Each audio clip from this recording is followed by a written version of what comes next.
Olá pessoal, bom dia. Nós vamos começar agora a nossa 21ª aula de álgebra linear. Hoje faremos a parte 2 sobre o conteúdo dos espaços vetoriais com produto interno. E nessa aula, nós vamos estender o conceito de produto interno aos espaços vetoriais quaisquer. Então nós temos aqui a nossa 21ª aula de álgebra linear e hoje faremos a parte 2 sobre o conteúdo dos espaços vetoriais com produto interno. Bom, gente, na nossa última aula de álgebra linear, que foi a 20ª aula, nós fizemos uma rápida revisão sobre os conceitos e propriedades envolvendo produto interno e norma para os vetores de R2 e R3. Naquela ocasião, nós falamos também sobre a importância de estender esses dois conceitos para espaços vetoriais quaisquer. E nessa aula de hoje, nós vamos estender apenas o conceito de produto interno para espaços vetoriais quaisquer. Então, gente, com essa finalidade, vamos começar aqui já com essa definição 1, que é a definição exatamente sobre produto interno. Então, para isso, vamos considerar V um espaço vetorial real, ou seja, os escalares adotados aqui são sempre números reais. Então, um produto interno, que nós vamos denotar por PI, sobre esse espaço vetorial V, nada mais é do que uma função que associa a cada par de vetores o V, tomados aqui no espaço V cartesiano V, a um único número real, que nós vamos denotar dessa forma, e tal que essa função deve satisfazer necessariamente a essas quatro propriedades. Portanto, gente, um espaço vetorial real com produto interno é um espaço vetorial real onde é possível definirmos uma função, né, por meio desta notação, de tal forma que a regra que a define, ela satisfaz a essas quatro propriedades. Vale salientar aqui, gente, que essas quatro propriedades, elas já foram apresentadas na nossa última aula. Ela consta lá no quarto item, né, dos comentários em observações 1. Então, naquela ocasião, nós mostramos que essas quatro propriedades elas eram verificadas para os vetores de R2 e R3. E também lá falamos que essas propriedades serviriam de base para estendermos o conceito de produto interno para espaços vetoriais quaisquer. E é exatamente isso que nós estamos fazendo aqui. Então vamos fazer aqui uma rápida retrospectiva do que significa o que diz cada uma dessas propriedades. Então a primeira propriedade nos diz que o produto interno de U por V deve ser igual ao produto interno de V por U, sendo U e V vetores quaisquer do espaço vetorial V. A segunda propriedade nos diz que o produto interno entre o vetor soma de U com V com o vetor W deve ser igual ao produto interno de U com W mais o produto interno de V com W. E essa igualdade ela deve ser verdadeira, quaisquer que sejam os vetores U, V e W pertencentes ao espaço vetorial V. A terceira propriedade nos diz o seguinte: se nós fizermos o produto interno entre o vetor αU, onde α é um número real, com o vetor V, então esse produto interno deve ser igual ao α que multiplica o produto interno de U por V. Essa igualdade devendo ser verdadeira para quaisquer que sejam os vetores U e V tomados no espaço vetorial V e qualquer que seja o escalar alfa tomado aqui no conjunto dos números reais. Finalmente, nós temos aqui a quarta e última propriedade, e nela nós temos duas condições. A primeira diz que o produto interno de um vetor por ele mesmo, que aqui eu estou denotando por U, deve ser sempre maior ou igual que zero, qualquer que seja esse vetor U tomado no espaço vetorial V. E aqui na última condição nós temos uma equivalência, né? Então, se nós escrevemos o produto interno de um vetor por ele mesmo igual a zero, então isso equivale a dizer que esse vetor U em V necessariamente é o vetor nulo.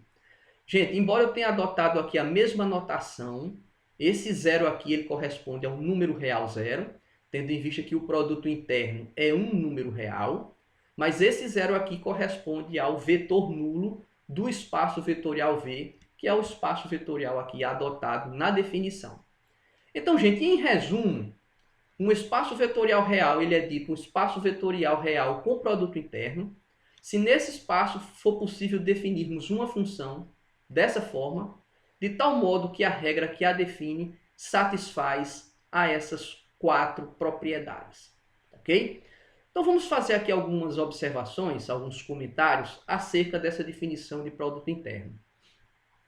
E o primeiro comentário que eu trago aqui, gente, é com relação à notação. Embora durante esse curso de álgebra linear, e nesse capítulo aqui de produto interno, a gente sempre venha adotar essa notação para produto interno, que eu considero a notação mais clássica, existem alguns autores que trabalham com outras notações. Então a notação ponto também é uma notação bastante utilizada. Tá? Então enquanto nós escrevemos o produto interno de U por V com essa notação, alguns autores preferem escrever com a notação ponto. Então aqui nós temos U interno V. Então, por exemplo, como é que ficaria com a notação ponto essa propriedade I aqui? Essa propriedade I aqui ela se escreve dessa forma. Ok? Então aqui nós temos U interno V igual a V interno U, quaisquer que sejam os vetores U e V tomados no espaço vetorial V. Eu não listei as demais propriedades por entender que elas são facilmente escritas nessa nossa notação.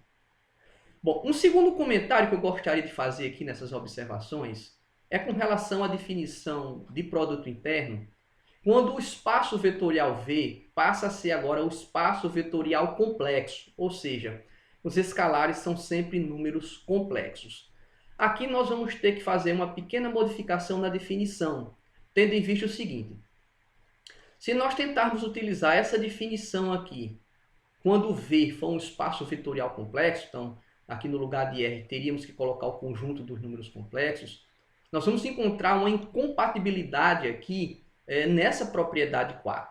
Então se, por exemplo, nós considerarmos o vetor U como sendo o vetor IV, então por esta condição, sendo V diferente do vetor nulo, então por esta condição aqui nós teríamos que o vetor U interno U deveria ser necessariamente estritamente maior do que zero, mas ao fazermos essa conta, substituindo U por IV, nós vamos encontrar que o produto interno de U por ele mesmo será menor do que zero. Então nós vamos obter aí uma incompatibilidade se nós utilizarmos essa definição de produto interno quando o espaço vetorial for um espaço vetorial complexo. Para evitarmos essa incompatibilidade, gente, basta que a gente reformule essa condição I. Então essa condição I aqui, quando V é um espaço vetorial complexo, ela passa a ser essa condição aqui. Tá? E tendo em vista agora que V interno U é um número complexo, essa barra aqui corresponde ao conjugado desse número complexo. Ok? E nesse caso, a nossa função produto interno ela passa a ser definida dessa forma. Então, a cada par de vetores que nós tomarmos em V cartesiano V, esses vetores eles são associados de modo único a um número complexo denotado por um cartesiano V. Agora, gente, eu gostaria aqui de deixar já claro o seguinte. Em nenhum momento nesse curso de álgebra linear, nós vamos trabalhar com espaços vetoriais complexos. Na verdade, eu estou trazendo apenas esse comentário, porque possa ser que algum de vocês aí, estudando as literaturas de álgebra linear, encontre essa definição, e venha lhe causar alguma estranheza o fato dessas definições serem ligeiramente diferentes. Ok? Bom, gente, com relação a essas observações, um último comentário que eu gostaria de fazer é o seguinte. Dado um espaço vetorial real, não necessariamente nesse espaço vai estar definido apenas um produto interno. Então, nós podemos, por exemplo, em um espaço vetorial real, nele está definido infinitos produtos internos. Então, eu vou trazer aqui uma situação para ilustrar esse comentário. Então, se nós considerarmos, por exemplo, os vetores U e V, dois vetores aqui de R2, e assumirmos essa regra, onde alfa e beta aqui são números reais, diferentes de zero, então é fácil mostrar que essa regra satisfaz a essas 4 propriedades que aqui estão. Então, consequentemente, essa regra aqui ela define o quê? Um produto interno em R2. Agora vamos notar que aqui nós temos infinitas regras, Por quê? Porque se nós variarmos aqui os valores de alfa e beta em R, então para cada alfa e beta que nós tomarmos em R, nós vamos ter uma regra diferente, sendo que cada regra dessa satisfaz essas propriedades da definição de produto interno. Portanto, aqui em R2 nós temos aqui uma infinidade de produtos internos definidos nesse espaço. Ok, gente? Agora vamos notar o seguinte, quando alfa e beta são ambos iguais a 1, nós recaímos no produto interno canônico, que foi o produto interno que nós apresentamos na 20ª aula de álgebra linear. Tá ok? E por conta desses números aqui, alfa e beta, serem números reais quaisquer, diferente de zero, esse produto interno aqui é chamado de produto interno euclideano ponderado, justamente por conta dos reais alfa e beta. Esse comentário, gente, ele se estende de modo natural a outros espaços vetoriais também, ok? Então, espaços vetoriais reais, eles podem admitir infinitos produtos internos. Agora, existirão produtos internos mais interessantes do que outros, né? Quando eu falo interessante, significa dizer que são produtos internos que, para efeito de cálculos, eles são mais importantes. Bom, gente, o que nós vamos começar agora é uma série de exemplos, né, com a finalidade de nós trabalharmos aqui o conceito de produto interno. Então, nesse exemplo 1, vamos considerar aqui o espaço vetorial M22, né, que é o espaço vetorial das matrizes quadradas de ordem 2. Todas as entradas aqui são números reais. E nós vamos definir nesse espaço vetorial, gente, esta regra, ok? Então, nós vamos tomar aqui A e B, esses dois vetores aqui, M22, e nós vamos definir essa regra. E o que é que ele quer que a gente mostre aqui nesse exemplo 1? Ele quer que a gente mostre que essa regra define exatamente um produto interno em M22, ok? Então, primeiro eu gostaria de fazer o seguinte comentário. Esta regra aqui, gente, ela está definida aqui, né, por meio desse somatório. E essa simbologia, ela simplifica muito as expressões, né? Então, se nós formos aqui trabalhar com o conceito de somatório aqui, então, esta expressão aqui, ela pode ser representada exatamente por esta soma, ok? Então, essa regra aqui, ela pode ser considerada pela primeira igualdade ou pode ser considerada pela segunda igualdade aqui. Só que nós vamos considerar a primeira igualdade, gente, por efeitos práticos, tendo em vista que trabalhar com somatório é muito mais prático do que trabalhar com as expressões quando a gente desenvolve esses somatórios, ok?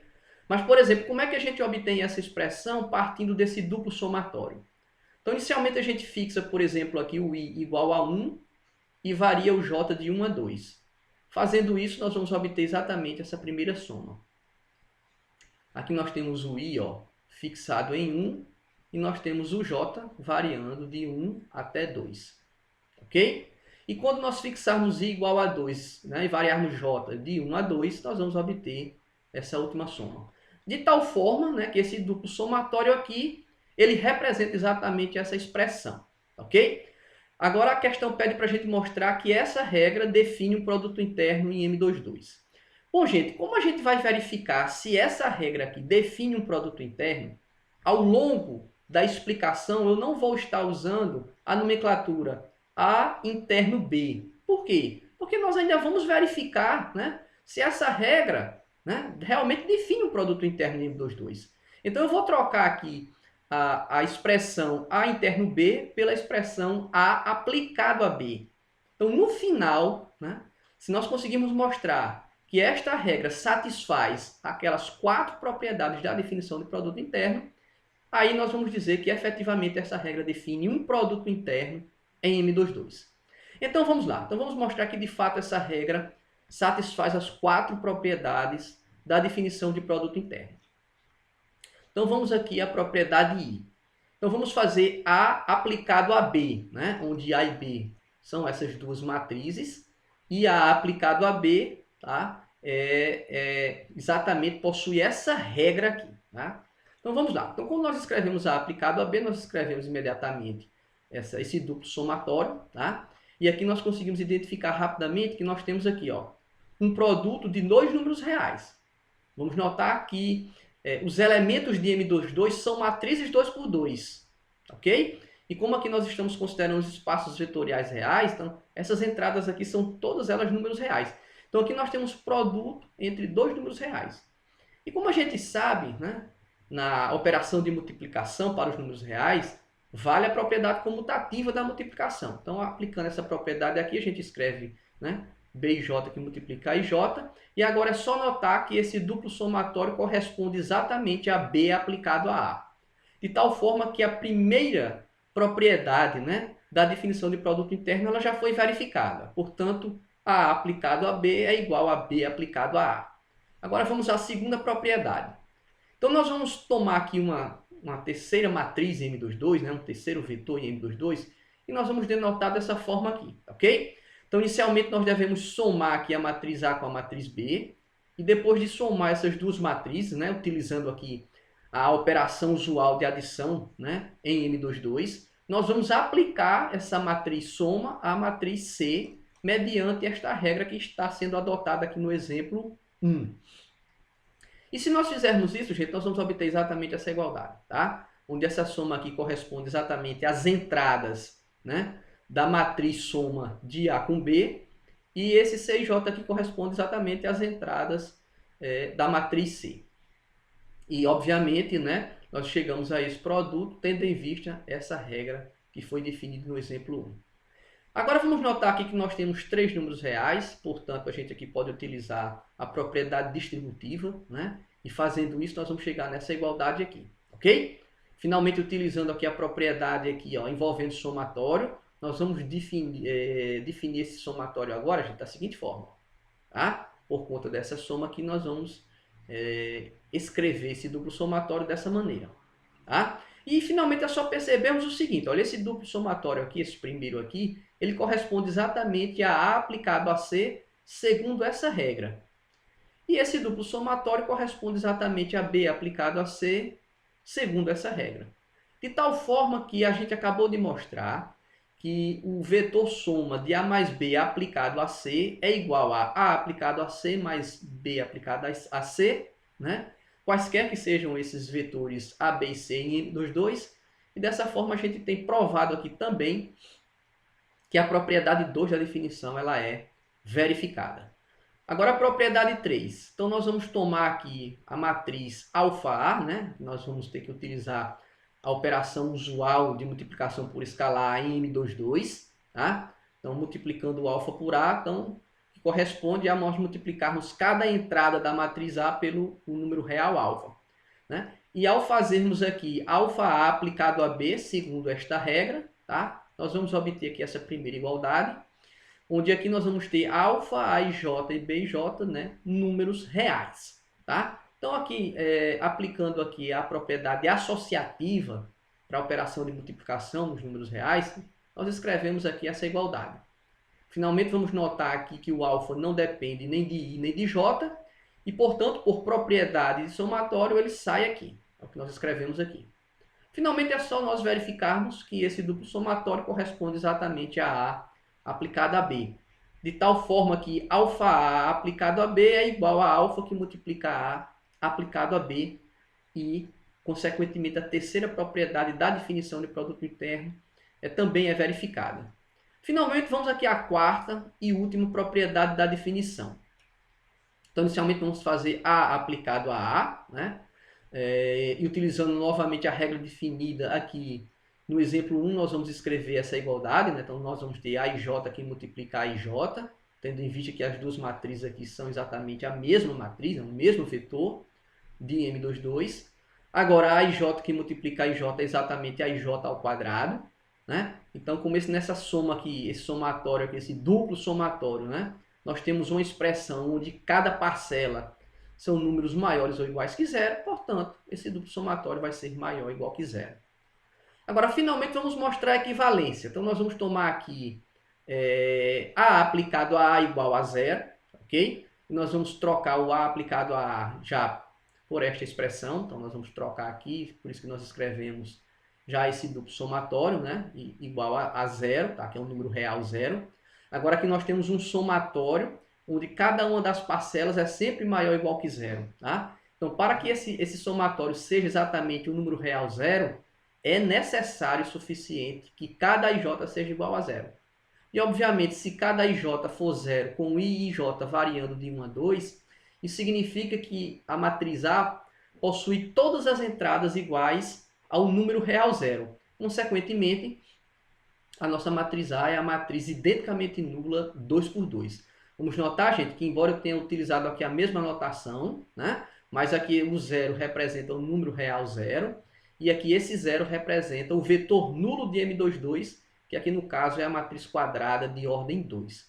Portanto, gente, nós acabamos de mostrar que o espaço vetorial real M22, munido desta regra, tá? Ele é um espaço vetorial real com produto interno. Por quê?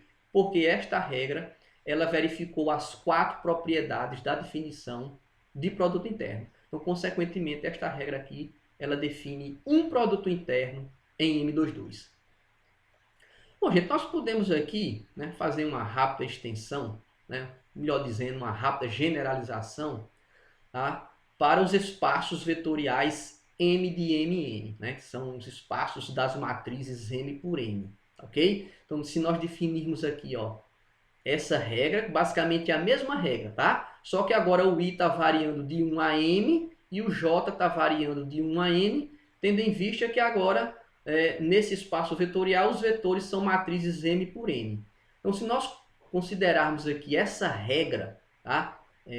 Nesse espaço vetorial aqui, o que nós vamos obter é exatamente o seguinte: essa regra ela define também um produto interno nesse espaço vetorial.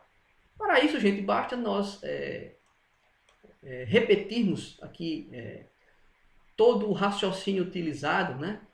Aqui nesse caso particular, quando M aqui é 2 e N também é 2, para essa regra que foi definida aqui para os espaços vetoriais M e Mn, ok? Então, esse espaço vetorial aqui, ele é um espaço vetorial com produto interno, tá? Se nós considerarmos aqui esta regra, porque esta regra define um produto interno nesse espaço vetorial. Bom, agora vamos aqui para um segundo exemplo. Vamos considerar agora o espaço vetorial real Pn, né, que é o espaço vetorial dos polinômios de grau menor ou igual que n. Então, ele quer que a gente mostre que esta regra aqui define exatamente um produto interno nesse espaço vetorial. Ok? Esse produto interno é chamado produto interno canônico em Pn. Tá? Então, o que nós devemos fazer é exatamente o que foi feito no exemplo 1. Ou seja, nós devemos mostrar que esta regra que aqui está definida, ela satisfaz as 4 propriedades da definição de produto interno. E mostrando isso, gente, nós vamos chegar à conclusão de que, de fato, espaço vetorial Pn é um espaço vetorial com produto interno, sendo o produto interno definido por meio dessa regra. Então vamos lá. Então vamos mostrar aqui essa regra que satisfaz as 4 propriedades da definição de produto interno.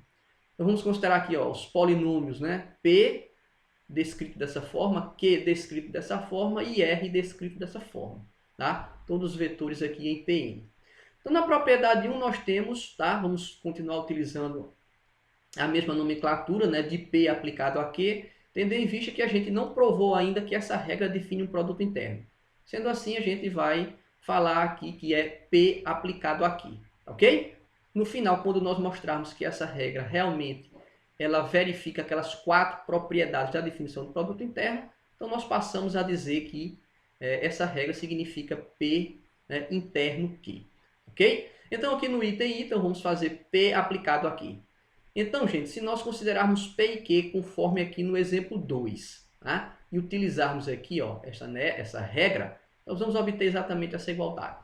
Agora, vamos notar o seguinte, ó, nessa soma aqui, né, cada parcela, né, são produtos de números reais. Portanto, a gente pode utilizar a propriedade comutativa, de tal forma que A0, B0 se transforma em B0, A0, né?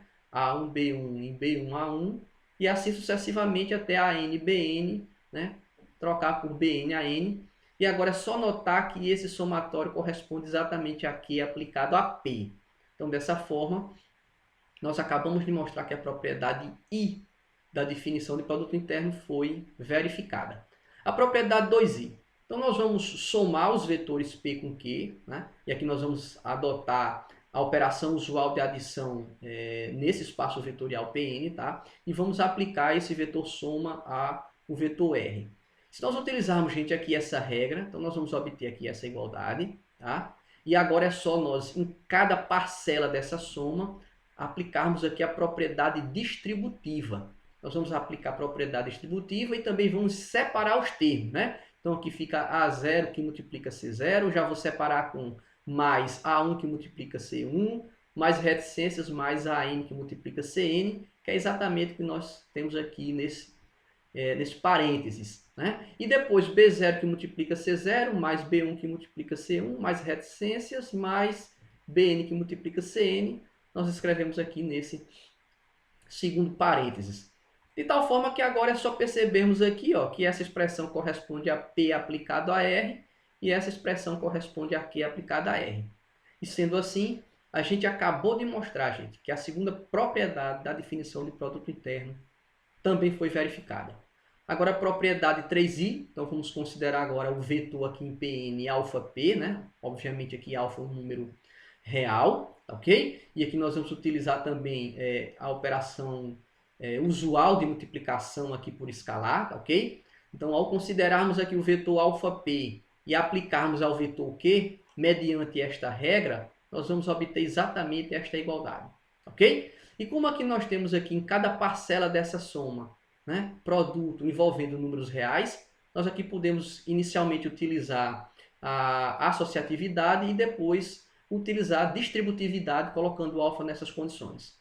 Finalmente é só notarmos aqui que essa soma aqui corresponde exatamente a P aplicado aqui, de tal forma que a terceira propriedade da definição de produto interno, ela também é verificada. Finalmente aqui a quarta e última propriedade, né? Então aqui nós vamos fazer P aplicado a P, ok? Segundo a regra que foi definida aqui no exemplo 2, nós vamos obter essa igualdade, ok? Então aqui nós temos A0 que multiplica A0, portanto A0 ao quadrado, mais A1 que multiplica A1, portanto A1 ao quadrado, mais reticência, mais AN que multiplica a N, consequentemente a N ao quadrado, né? E esta expressão aqui, gente, obviamente, né, devido a cada parcela ser sempre maior ou igual que zero, esta soma aqui vai ser maior ou igual que zero. E finalmente a equivalência, né? Então se nós considerarmos P aplicado a P igual a zero, isso equivale a... Então nós vamos trocar aqui P aplicado a P já por esta expressão, tá aqui ela, igual a zero, né? E como sabemos, nessa expressão aqui, onde A0, A1 até a N são números reais, só vai ser igual a zero se cada I for um número real zero, tá? Mas se cada I for um número real zero, né? O A0 for zero, o A1 for zero, reticência até o AN for zero, então P será exatamente o polinômio identicamente duro de Pn.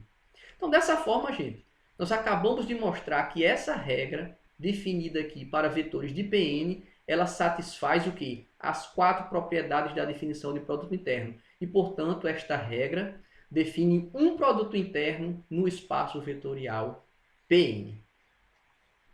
Agora, gente, esse último exemplo que eu trouxe aqui, nessa aula, tá? É um exemplo onde nós vamos trabalhar agora com o espaço C de AB, que é o espaço vetorial das funções reais, contínuas e definidas no intervalo AB. Então, o exemplo 3, ele pede para a gente mostrar que quando nós consideramos nesse espaço vetorial aqui, esta regra, tá? Então, essa regra, ela define também um produto interno em C de AB.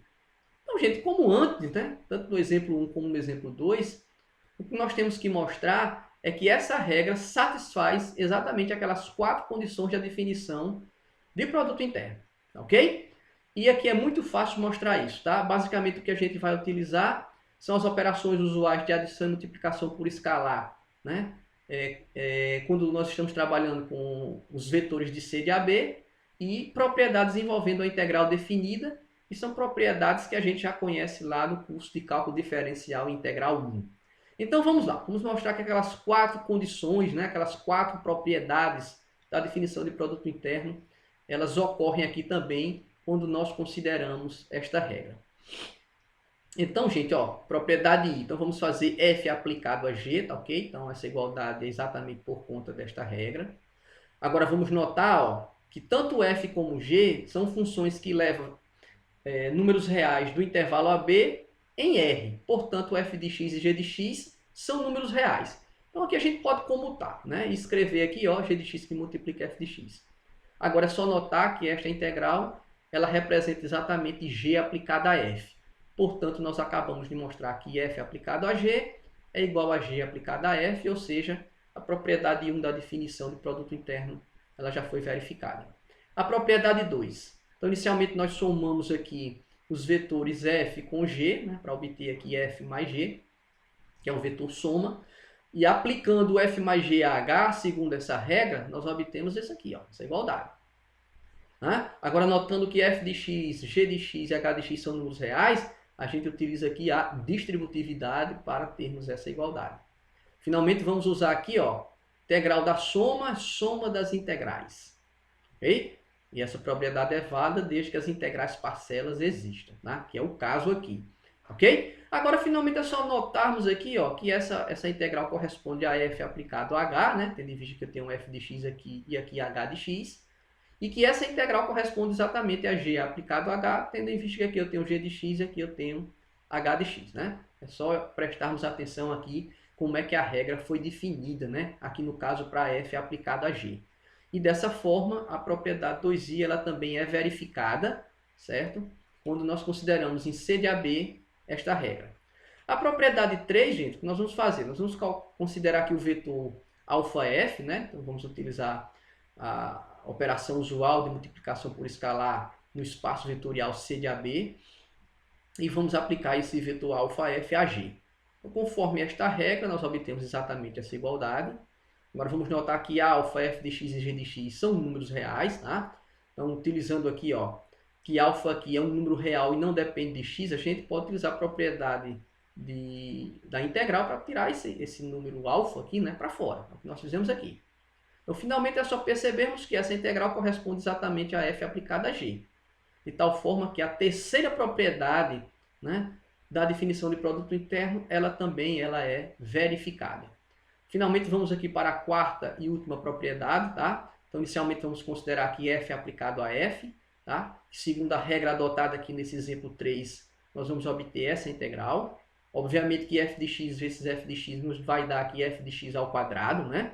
E, consequentemente, porque nós temos aqui a função integrando maior ou igual que zero, essa integral aqui ela vai ser maior ou igual que zero. Finalmente, gente, vamos considerar agora o seguinte, né? F aplicado a f igual a zero, certo? Agora, f aplicado a f é dado por essa integral, né? Conforme vimos aqui acima, igual a zero. E vamos mostrar a equivalência. Essa equivalência, gente, a gente já pode escrever diretamente pelo seguinte, ó. O implica, né? Saindo dessa integral, que implica f de x igual a zero. Essa implicação, gente, só é verdade porque a função f ela é contínua, ok? Então, é bom que fique claro isso.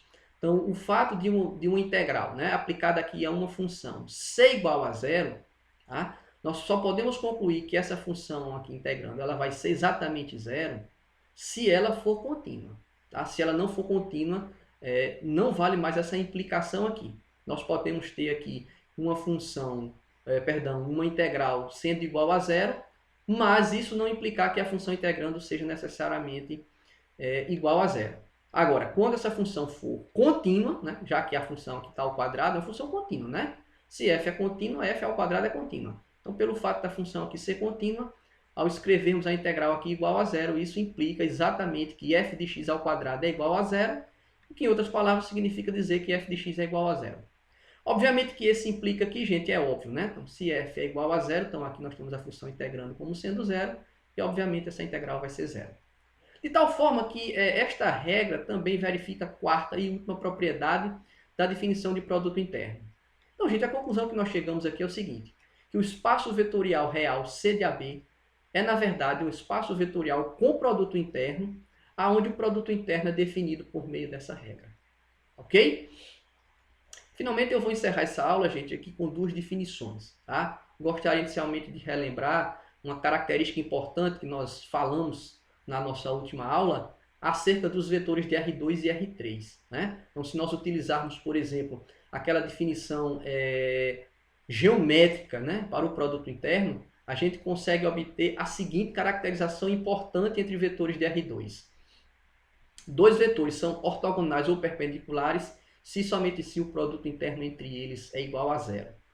Gente, e essa caracterização é importante por quê? Porque será importante tanto em R2 como em R3, como em outros espaços vetoriais quaisquer, né, trabalharmos algumas vezes em bases ortogonais, em bases ortonormais. Ok? Então, essa característica, né, essa caracterização dos vetores de R2 e R3, é importante que elas também sejam estendidas, vamos dizer assim, aos espaços vetoriais gerais, espaços quaisquer, ok? E é isso que eu estou trazendo aqui, gente, nessa definição 2 e também, de certa forma, nessa definição 3. Então, a definição 2 aqui, na verdade, ela vai caracterizar em um espaço vetorial real, com produto interno, obviamente, quando dois vetores são ortogonais ou perpendiculares. Então, balizados por essa característica que nós encontramos lá nos vetores de R2 e R3, nós vamos dar aqui para os espaços vetoriais com produto interno quaisquer a seguinte definição. Tá? Então, seja ver um espaço vetorial real com produto interno. Então, nós vamos dizer que dois vetores tomados nesse espaço vetorial são ortogonais ou perpendiculares, obviamente em relação a esse produto interno que está definido nele, tá? Quando o produto interno entre esses dois vetores é exatamente igual a zero. Tá? E quando isso ocorrer, nós vamos usar essa notação aqui. Então, todas as vezes que nós utilizarmos essa notação, isso significa dizer que os vetores U e V, né, são ortogonais ou perpendiculares. Ok, gente? E a última definição é a seguinte. Vamos considerar novamente aqui V, um espaço vetorial real com produto interno, tá? E vamos considerar aqui que V1 até Vn seja uma base para esse espaço vetorial. Então, quando é que a gente diz que essa base é ortogonal? Então, essa base ela será ortogonal, gente, quando os vetores forem 2 a 2 ortogonais. Ou seja, quando o produto interno entre os vetores dessa base forem exatamente iguais a zero. Agora, nós devemos ressaltar aqui o seguinte, tá, gente? O produto interno aqui é sempre tomado com vetores diferentes. Tá? Percebam que aqui, ó, a condição é o produto interno do vetor VI com o vetor VJ tem que ser zero. Quando I for diferente de J.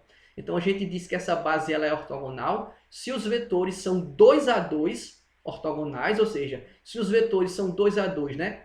Ao aplicar o produto interno, esses produtos internos serem iguais a zero, tá, ok? Sendo que esses produtos internos, né, quando a gente for calcular, os vetores eles não podem ser iguais, são sempre vetores diferentes. Tá ok, pessoal? Então, com essa última definição aqui, gente, eu encerro aqui essa nossa aula. No mais, um grande abraço a todos e até a nossa próxima aula.